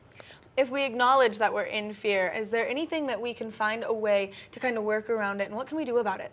Yeah, that's a great question. And, like I was saying before, fear is so normal when you get to the stage of wanting to make change. And identifying what it is really going to be helpful. So, taking a look at where it might have come from and identifying it, naming it, how does it make you feel when you're in that fear so that you can recognize it when it crops up. And it's not enough to just really know about, what that fear is. That awareness is key. But in order to move through it, you have to have courage. And, courage is not the absence of fear, it's taking action anyway in spite of it. So taking some steps, some baby steps, can often be the antidote to eliminating that fear and creating some momentum in what it is you're trying to do and achieve. Which I think is so important, because not only will you learn a lot about yourself as you're moving forward and making this decision of change, but you'll also just learn a lot about yourself in your coping mechanisms and how you behave in certain situations, because you are re-experiencing those things that have created these voices in your head. Now, as people are sitting down with themselves and they're starting to talk about the limiting beliefs and the fear, there are ways for them to move through them. Absolutely. And again, it's not kind of a one and done. Once you figure out what the fear is, it's going to take practice. You are going to notice when these come up, and you might be getting triggered in a lot of areas of your life, not just work or, trying to move forward with a goal. It can happen in a lot of places. And what I found is that, they're not really different across different parts of your life. They're pretty much the same fears and limiting beliefs that you have. So recognizing them is really important. And then having those strategies of like, oh gosh, there it is again. What do I need to do? How do I need to move forward? Do I need to take a pause and take a step back and not react to something? Or, is it just a matter of like taking a baby step? And, if I'm trying to make some change in my career, is it a matter of doing some research, sending some emails, doing some informational interviews? What does it look like to help get you out of that fear? And, like I said, action and taking, courage and taking action is the antidote to fear and limiting beliefs. Which, as people go through this process and they start to identify those fears and those limiting beliefs, how can they start to move forward beyond them? That's a good question. It's about having that plan. If you don't have a plan, you're really not going to be going anywhere. So I love utilizing SMART goals, and SMART is the acronym for specific, measurable, attainable or achievable, relevant, and time-bound. So if you can take a look at your goals and utilize that SMART acronym to kind of help yourself, have that plan and hold yourself attainable, it can be hugely helpful. Which I think is something that a lot of us have a hard time holding ourselves to these goals. Now, this is where a coach would really come in and help. So as you are making these changes, how can a coach kind of guide you through this? Well, so a coach really believes that you know inside what you want to do, and it's my job to pull it out of you. Like, what is that dream that you have? What is that goal that you want to attain? And then help you to create the steps to get there. And in addition to that, I will help hold you accountable. It's not that you're going to be in trouble if you don't do something, but maybe we explore the why. Why are you stuck again? And is it those limiting beliefs that are cropping up? Or is it some deeper fear that we need to address? Or is it just the fact that, you need a little extra push to make that first step and to take that leap of faith? So.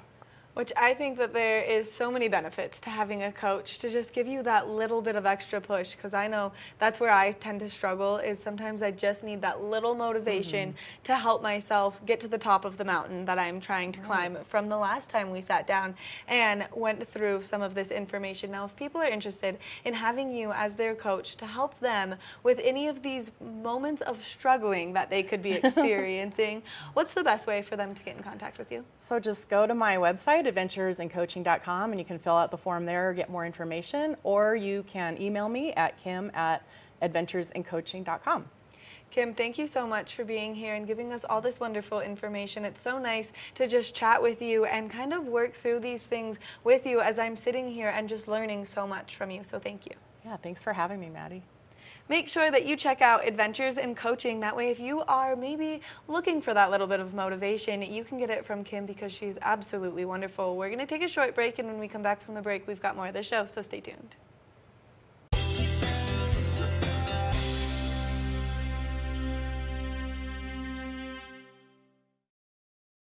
Good morning, Vail.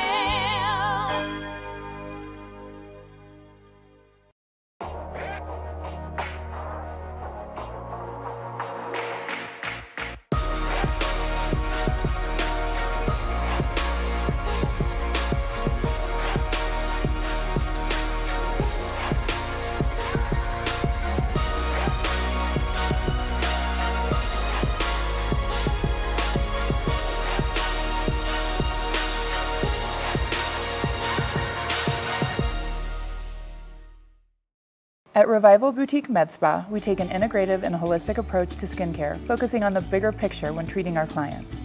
We use only result-driven and science-based products that contain clean, organic, wildcrafted, and research-based ingredients. From injectables, facials, to body contouring, we offer anything related to looking your best self. Find us in the Riverwalk in Edwards. For a complete list of services, visit us online at revivalvail.com. Follow us on Instagram at Revival Vail Valley. Fall in love with your skin again. There's lots to love at Revival. Mind, body, beauty.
Hi there! Are you ready to explore famous neighborhoods from New York City to Kentucky? Watch The Neighborhood with host Nicole Newman. Featuring famous people, unique history, and delicious places to eat and drink. Our viewers get an inside personal look at each neighborhood. With each episode we learn, grow, laugh, and live like a local, not just a visitor. Welcome to The Neighborhood. Check your local program schedule and tune in. Good morning, Vail.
You can't do it all alone. Now, if you are looking how to build community or how to coach your team, we have a conversation about how to do team coaching.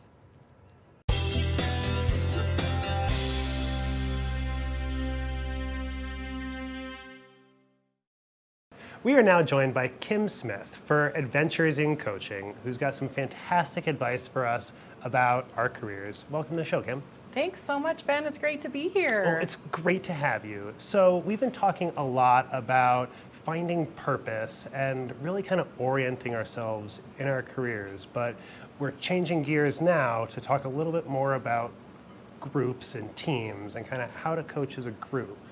Tell us a little bit about that. Yeah, great. Yes, and we have been talking a lot about the individuals and purpose and change and all of that, but I also do a lot of coaching with businesses and teams, and I wanted to talk a little bit about, initially what the difference is between a group and a team. And while I do a lot of group coaching can often be around topics, but you're really working on yourself as an individual, whereas when I coach a team, it's a team that has come together to work collectively on a bigger purpose, to kind of work on, what they can do, how it would be more powerful for them to work as a team versus individuals. So instead of like a collaborative coaching session where you've got multiple people there kind of working on their own things a little bit as a group, you're focusing more on the teamwork dynamics specifically. Exactly, and not every group can become a team. A team is really there for a specific purpose. So say, for example, you're in an organization and you suddenly have a competitor, rise up in the market, or there's something that you need to look at internally. But it's there, you have a specific purpose, and it can be multifunctional people. You can have interdepartmental people, you can have an executive team, but it's really a team that's set up for a collective purpose.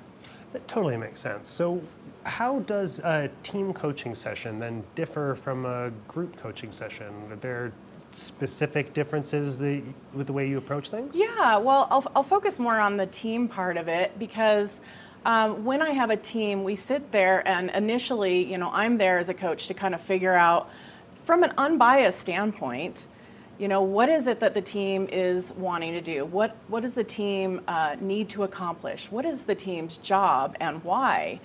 We'll also go through a series of steps like, who are the stakeholders? And your stakeholder can be, your customer. It can be an internal leadership team.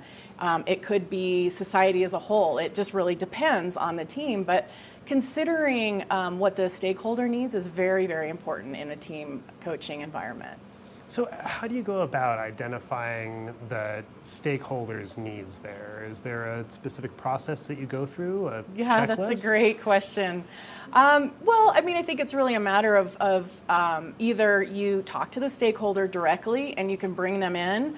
I also, forgot to mention sometimes a board is a very big stakeholder. So you could have that stakeholder come in and say, hey, from your team, from your organization, what I need is this. But often we don't have access to that, or maybe we don't have time for a lot of focus groups or something like that. So I just simply say, bring a chair and put it in the room and put the stakeholder's name on that chair. And we can imagine and kind of, creatively brainstorm what that stakeholder needs. Totally makes sense. So once you've kind of identified those stakeholders' needs with the team, then how do you and the team then kind of work towards orienting yourselves to those goals? So yeah, that is a great question. So we want to figure out what is it that they need? What is it that we're trying to do? Is it, speed to market? Are we trying to develop a new product? Are we trying to be innovative? It depends on the team and what it is that you need to do. So we look at those things and set those goals up and make sure that we have timelines and everybody has a specific role within that team where we're all accountable for that. And a coach will help to hold that team accountable. And the other thing that really comes up a lot in teams are team dynamics, right? We all bring ourselves to work every day. And like I've been talking about in previous sessions, limiting beliefs can hold us back from being successful. And that can also really derail a team as well. So, when I notice that that's going on, I might do some individual one-on-one coaching, but also just really try to figure out, what is everybody's strengths and what are they bringing to the table so that we can all be on the same page and not in a competitive situation with each other. That seems pretty obvious there. Clearly, if the team isn't gelling together as individuals, it seems like that can be a huge challenge. Are there any other major challenges that you think teams commonly face beyond just the interpersonal cohesion of the team? Oh, absolutely. I think goals and having measurable goals and KPIs, which is an acronym for key performance indicators. It's important that we highlight and outline what those are and what those mean so that we can do that checks and balances and look back to say hey, are we meeting our goal of X? And are we, meeting our goal of Y? And looking at, if so, great, how do we keep doing that? And if not, what do we need to reassess? And also having that, those measurements be time bound so that we don't just have this, never-ending timeline. Like if we need to know in 30 days how something is doing, let's check back. What is our bigger goal? Are we a team for a year putting this project together? But it really depends on, what those goals are. But measure. That's, that's a big one. Well, and it seems to me that as you start to develop those timelines and create a system that allows individual members of the team to evaluate their own progress and see where they fall in the team's progress, seems to me like that's a key component to functioning well as a group or as a team. Yes, absolutely. You know, and as a coach, I think it's really important to check in with everybody. We can always revise something if something's not working, if, you know, maybe there's some personality or dynamics that aren't working, you know, taking a step back and, you know, just because we said that the goal and the purpose is this at the very beginning doesn't mean that we can't have flexibility to change and pivot a little bit as we gain more information. So if we've got those interpersonal issues more or less worked out and we've got strong deliverables and a timeline set up with that evaluation system in place, are there any other major hurdles that you would expect a team to encounter? You know, I think it's just like every day in life, right? Things come up and things that we can't anticipate. You know, it's great if we do like a SWOT analysis. I don't know if you've heard about what that is, but it's an analysis that we look at the strengths, weaknesses, opportunities, and threats from both inside the company and outside the company. And we can't always anticipate those, but when those come up, like, do we have the agility and the flexibility to pivot and to shift and to, you know, quickly determine what we need to do to address that problem? Well, and I would imagine that through that process, you really help coach the team to be ready for and have a little bit of preparation in mind for those challenges that might unexpectedly arise. What do you recommend for teams to kind of help them prepare for the unexpected? Well, I think that it's really about, you know, be prepared for the unexpected. You know, you cannot, you know, anticipate everything, but to be flexible. And a lot of times in businesses, we get very sort of stuck in what we do with our processes. But if we're in a team that has the idea and the purpose of being flexible and agile and all of that, we can quickly shift and find out, do we need different resources? Do we need different people on the team? You know, what do we need to do to make those adjustments? Yeah, awesome. It seems super, super helpful. If my team or somebody else who is watching's team needed some help from you, where could they find some more information? Yeah, great question. Go to my website, adventuresincoaching.com, and I have a page specifically dedicated to team coaching. Well, perfect. Well, Kim Smith, thank you so much for joining us, and we will be right back after some short messages.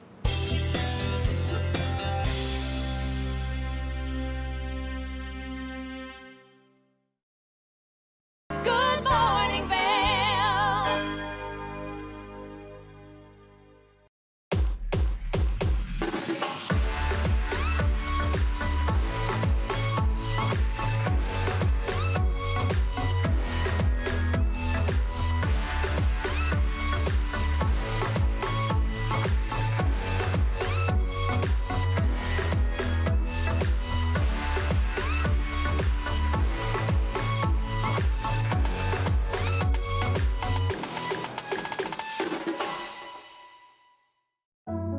Lion's Head Jewelers Fossil and Mineral Gallery.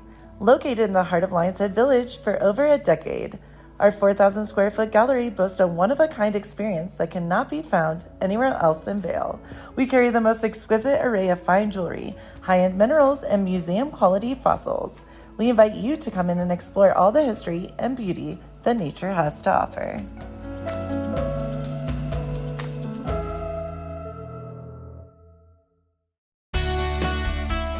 Join us in exploring the everyday lives of community members here in the Vail Valley.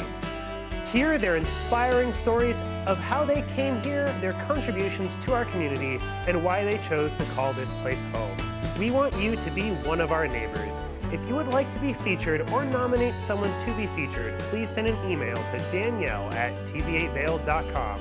We look forward to featuring your story right here on TV8.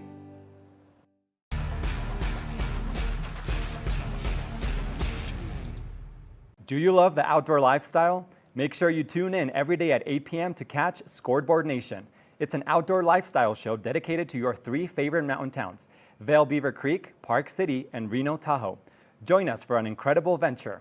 Find us on TV8 Vail, Park City Television, or at thescoreboardnation.com.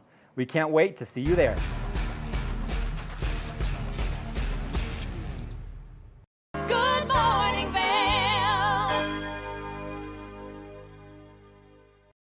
Welcome back to Good Morning Vail. Now, I love taking a look at the past year and all the cool things we've done. And not only do we cover things locally, we cover them nationally as well. Mark got to talk to Liz in California. Let's take a look.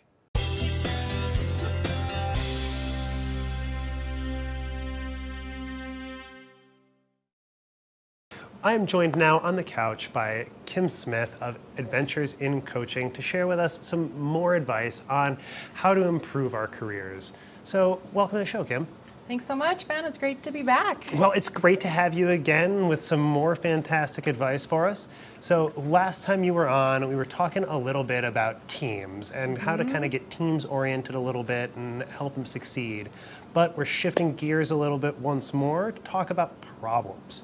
So we encounter problems in our careers all the time, but they don't necessarily need to be a bad thing, do they? Not necessarily, although I think a lot of people think they are, right? Oh gosh, the problems are so difficult or insurmountable. How do I get over them? Yeah, I mean, it certainly can be a thing, but a lot of problems can present us with opportunities too, right? Yes. They force us to make change, and there's always a way to come out with some positive change. Exactly. If you have that mindset, which is what we're going to be talking about today, is really how do we shift that, oh, this is such a big problem and I don't know what to do, and therefore we get stuck often when we're in that problem versus looking at something as an opportunity and reframing it as that. I just love this topic because so many of us, whether we're in business or whether it's our personal lives, we can take a look at, anything from this new framework. Well, and even if it's not necessarily a problem, it can still be an overwhelming task. So in the event that you are facing with a monumental issue, a big problem, how do you recommend starting to tackle something like that? Yeah, that's the issue, isn't it? So, and I like to say, rather than issues or problems, I like to say challenges, actually. If you can start reframing it by looking at it as a challenge, it no longer has such a negative connotation. And then when you start asking yourself, well, hey, is there another way to look at this? What is the opportunity? And oftentimes we really can't. We're so used to being in that problem and maybe even, down about it, or maybe even in that place where sort of like have this victim thinking where, oh, poor me, I can't do anything about this.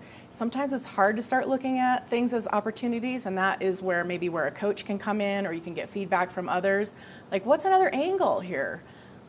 So if we're trying to change that mindset from, oh my God, this problem is so big, how am I going to get started to tackle it, to, all right, this challenge that's facing me is going to give me an opportunity to really improve my situation or improve my position at work, how would you recommend getting to that point where we're seeing something differently? Yeah, well, it really is a multi-step process, and you just outlined a bunch of them right there, so you're totally getting this. It's awesome. So, looking at the problem or the challenge, and then thinking about it as an opportunity, and then maybe thinking, like, what are the solutions? Like, what is it that I need to do to create this opportunity, to create the solution? And then thinking about what might be different once you're in that solution. So that's a way to kind of look at it pretty far forward into, the future. I mean, it may be only one conversation away, but thinking about the difference can really help to motivate you to kind of continue looking at pushing through the problem and maybe getting out of your comfort zone a bit to ask for what you need, or maybe it's setting a boundary or coming up with some new ideas and presenting it to a leadership team. So you're recommending a little bit of like trying to see our challenge through to the end and use that success as inspiration to help us work through. Yes, absolutely. And I highly recommend writing these things down so that you can go back and check in and have an accountability partner. Maybe it's a friend or coworker, a manager, a coach, it just depends. But having somebody that can help you kind of think through the obstacles that might be in the way, the roadblocks that are getting in your way from being successful and creating an opportunity from a challenge. So as a professional coach, if I was facing a huge project and I wasn't quite sure where to start, and it was really like just the scope of the whole thing, I wasn't figuring out where to begin, and if I was, excited about the end of the project, but that's just the hurdle of the project itself, how would you as a coach kind of help me through that first step of getting the inertia needed to begin surmounting that challenge? That's great insight that you have there, because it is about, figuring out how to take those first baby steps. And me as a coach, I don't always know what your first baby steps are, but I'm going to work with you to try and pull those out of you and then help you to take those and give you the courage, encourage you and empower you to take those steps so that you can walk through that fear. And if that fear is insurmountable, like you were talking about, like you just, you want to get to the end of the project, but you don't know how, then we talk about that fear and what that limiting belief might be that's holding you back from taking those first steps. And often if we just start taking one little step, another one will become clear as we get there. But, also having a roadmap is very important. It doesn't mean that you have to stay on that exact path the whole way, but sort of having an idea of like, okay, I do this first. Maybe I need to get a little more experience over here or some education over there, but then I can take that next step. Well, and those roadmaps, they don't have to be every single step A to Z, right? It can be A and F, and maybe G and E and a couple together, but like sometimes we just need to get started to kind of figure out what some of those steps are. Yeah. So how would you recommend kind of facing those limiting beliefs and some of that fear if you've got a decent plan, but you don't have every single step of the process worked out? And that can definitely leave some people feeling nervous. Yeah, a lot of us like to have the answers before we start something, which I call like the problem with perfectionism. And sometimes we hold on to like, I'm not going to do anything until the plan is perfect, until I have it all figured out. I'm not willing to go A to F, right? I want to go A, B, C, D. So it's the problem with perfectionism. And can you let yourself, off the hook a little bit and say like, it's going to be good enough. Even if I just take these few steps, maybe I'll run into some more roadblocks and maybe it won't be right. Maybe I'll make a mistake, but that's okay. Because half the fun of the journey is kind of going off trail, right? And maybe like, oh gosh, I'm a little bit lost. And then you find your way back again and think how good you feel once you've maybe done a little diversion and found something you weren't expecting. Well, and it's hard to learn without those little diversions, and those extra challenges too. I mean, something that I've always faced in my life is I am cripplingly perfectionist. Like I am That's why you smiled when I said that. People, exactly. I'm 100% one of those people who I have to drill it into myself to not let perfect be the enemy of the good. Yeah. And there's so many times it's like, man, I'm not quite sure this will be perfect. I gotta start anyway. I just gotta do it anyway. And it sounds to me like reaching out to you is a great way to kind of help bridge that gap and help get a little bit of outside motivation and outside help if we're really having a hard time getting over that little bit of a hump, that little bit of a limiting belief. Right, and that little bit of limiting belief might end up being a bigger limiting belief that's affecting you in a lot of different places, and a coach can help you to uncover what that is and to come up with plans so that when you hear that limiting belief talking to you, you can be like, oh, there it is, rather than sit in procrastination or sit in, feeling down about something. Like, oh, there it is. Now here's what I need to do. To help identify that voice in your own head and tell it to be quiet when it needs to be. Right. Thank you very much. But we're moving forward. Right. So if anybody needs some help finding out their limiting beliefs or helping to get over them a little bit, how can they reach out to you? So I can be reached at kim@adventuresandcoaching.com, or just go to my website, adventuresandcoaching.com, and I have a little form that you can fill out and send me more information about what you're looking for and what your challenges and what you think your opportunities might be. So love to hear from you. Well, fantastic. Kim Smith of Adventures in Coaching, thank you so much for joining us. Thanks, Ben. And we'll be right back after a short break with a little bit more show for you right after this.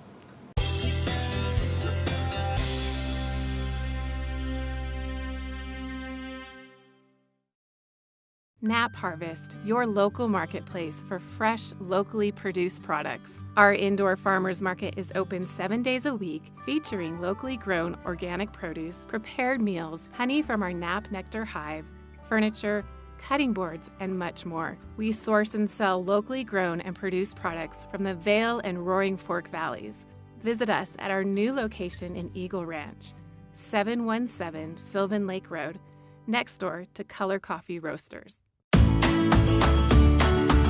Familia, estamos muy emocionados de por fin presentarles nuestro nuevo programa completamente en español, Conexión Latina, que se estrena este lunes 21 de agosto a partir de las 7 de la tarde.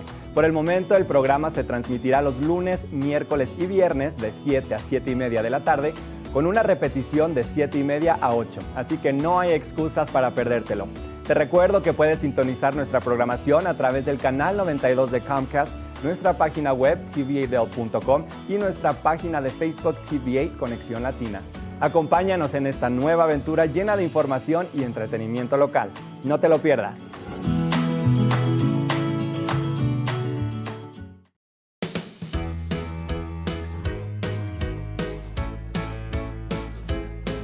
Hello, everyone. I'm Raisa Pascal. And I'm Andrea Jackson. Welcome to Life, Love, Shopping. Have any personal stories you can share? Do I? Yes, I do. So even though you work for some good deals, too good to miss on flash deals. Now check this out. Studies show spending time outdoors can help with depression, lowering blood pressure, and overall health and happiness.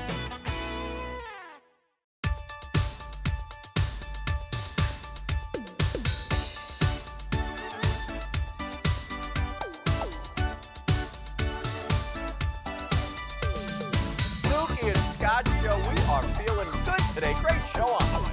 Absolutely. Welcome to our show. I'm Suki. I'm Scott. And we are feeling good today. You know why? Because we had a great show.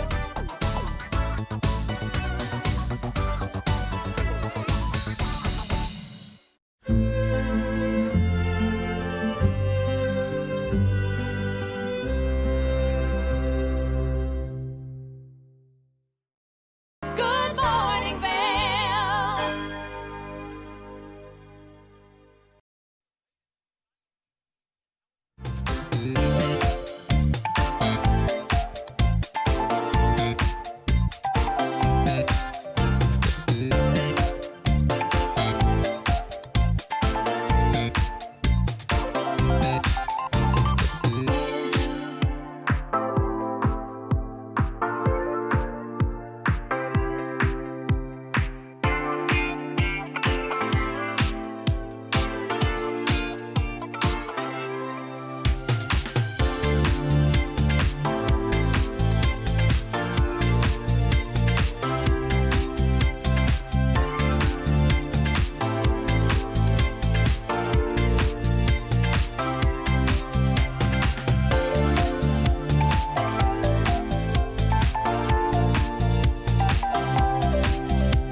I'm so excited. I hope that you enjoyed this morning's edition of Good Morning Vail because it is a new year. There is so much runway to set new goals for yourself. Adventures in Coaching is a great way to do that. You can always go back and watch these episodes later so you know exactly what to do. Plus, thanks to Kevin and the Colorado Snow Sports Museum and Robbie with our weekend sports update. I'm your host, Kimberly Perot, and I'll see you next time.